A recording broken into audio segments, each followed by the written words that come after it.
There was a time when Ireland was made of silence, cold wind, and small stone churches hidden among green hills. Simple places, but they held a peace that the world no longer seems to have. Today I want to take you back to that time when life moved slowly, and faith was found in a wooden door, a small bell, and a dirt path. If you miss that world, stay with me, because what you are about to see may awaken memories kept deep within your heart.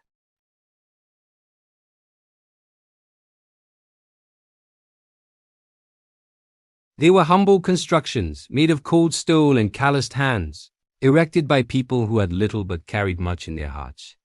Villagers walked for miles, facing rain and wind, just to hear the gentle echo of a psalm within those simple walls.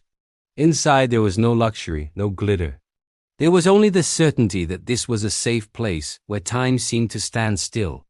Over the years, many of these churches were forgotten.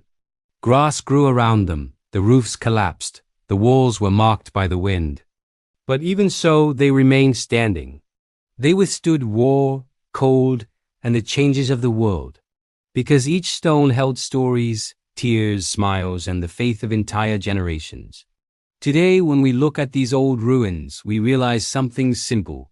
Time can change everything, except that which touches the heart. Modern Ireland is beautiful, but old Ireland had a different soul, a calmness that will never return. And perhaps that is why, when we see these images, we feel something as if we were returning home after a long time. And so, between what was and what still is, these churches remain alive, eternal, as if whispering to those who still remember, not everything is lost. Not everything is erased. Ireland changes, the world changes, but some memories remain intact within us. There was a time when Ireland seemed different. A place where life moved slower, where the breeze carried the scent of damp earth, and where the loudest sound of the day came from a small bell hanging in a stone tower. The old churches were the heart of each village, not because they were large, nor because they were rich.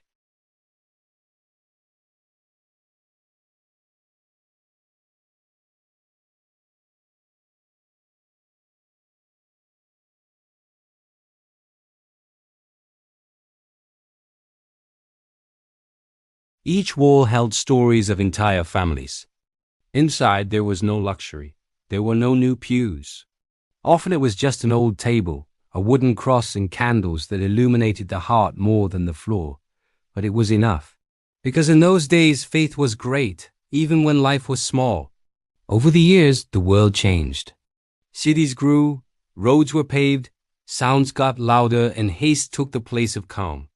Many of Ireland's old churches were left behind. Some have crumbled. Others have resisted as best they could. The wind battered the walls, the rain seeped through the roof, and time, always relentless, tried to take everything away. But still, some remained standing firm, as if to say, I am still here. When we look at these old black and white images, it feels like we are seeing a piece of our own lives. Because even those who have never set foot in Ireland feel something. This mixture of longing, simplicity, memories that have no name but that live within us. Perhaps it's because these churches represent a time when the world was more human, closer, more genuine. And then when we see that after the restored, colorful, vibrant version, the contrast is striking. The bright green grass, the blue sky, the tidy windows, everything seems new. But even so, there is something that hasn't changed, the soul of the place. The feeling that those walls have seen more than any book. These churches have heard silent confessions, hidden cries, promises, weddings, farewells. They hold everything. They hold the history of those who lived before us, and that's why they move us. Because they are not just old buildings. They are memories that have survived time. They are pieces of old Ireland that refuse to disappear. Each stone, each low wall, each wooden door carries the voice of an era that will never return. Today the world is fast. Everything changes, everything is lost, everything passes. But when we look at these churches, it seems that time takes a deep breath and slows down. It seems that for a few seconds we are taken back to an Ireland that many only knew through their grandparents, through stories, through books, or perhaps through their hearts.